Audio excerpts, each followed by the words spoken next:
This is the JP Enterprises silent captured spring. And for me, this is a pass because I think there are better options on the market. But at the same time, I think JP does make a really good product. And I do really like the way this one performs.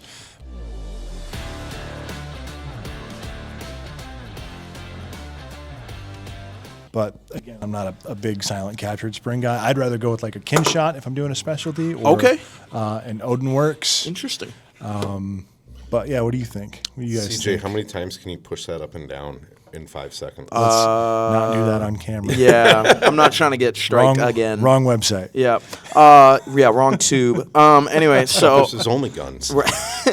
so I mean, JP was the OGs that did this design. Am I correct? Right. I believe so. Yeah. So I mean, maybe there was some concept of one other. They at least designed it, made it the most popular. They've had this for a long time, Yeah. and recently others have started coming out. Yeah, exactly. So Armaspec being the most notable with their SRS and SMBs. I think this one is still the best of the ones that I've tried because even before you got here, Josh, we were doing some. You guys buffer. were all over this thing when I got here. We were doing some buffer testing, and we shot this one, the SRS, the Armaspec one, which is significantly less expensive than, not significantly, but it's less expensive than this one.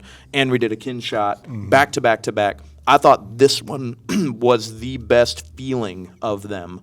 Not by a wide margin, but I think it was noticeable. And I think this one is definitely, if money's no kind of object, if I'm just like, you know what, I want the nicest buffer system possible, it's going to be the JP, I think, 100%. Oh, I guess the concept of silent capture springs, I smash on all day. You run this one specifically, don't you? In something? I have this one. I have the JP and I have the Armaspec. The JP does seem fit finish a little nicer. At the end of the day, though, if budget is concerned, I'm going SRS all day long. Sure. If budget's not, and like something for 3-gun, something that like is going to give the best feeling, I'm probably going to go with the JP. The Kinshot one, how much do I really trust oil?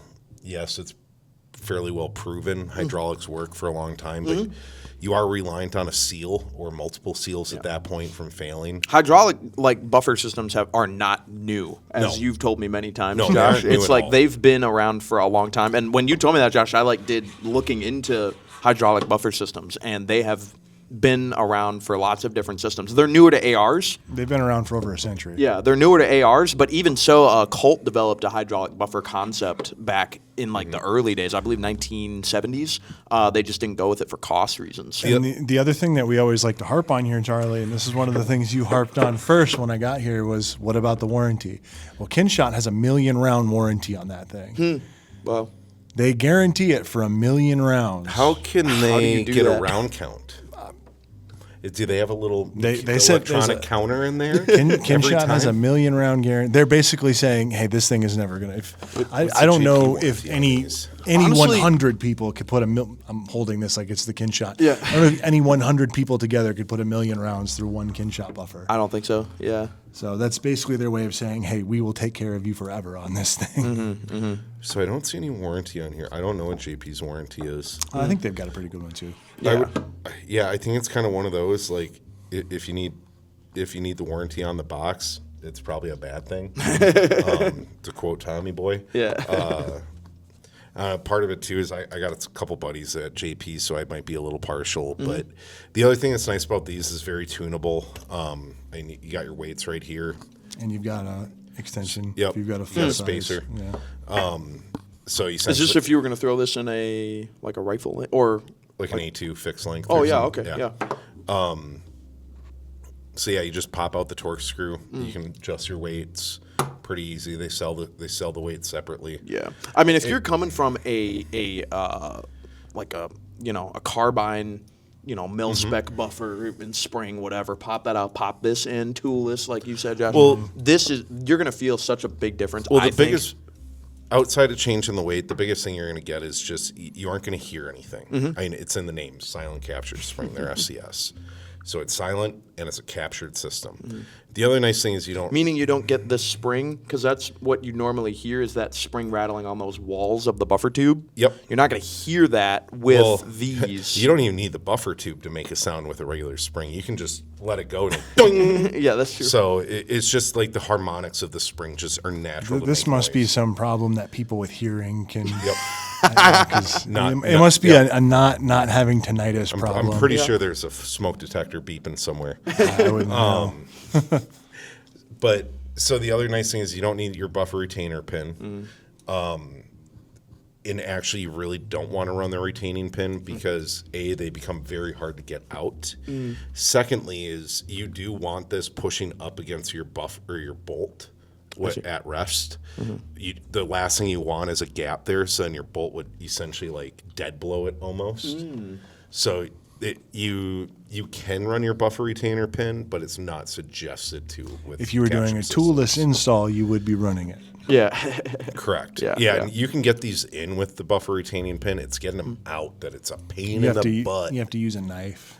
I usually just remove the buffer tube. Yeah, at that point, it's, Yep.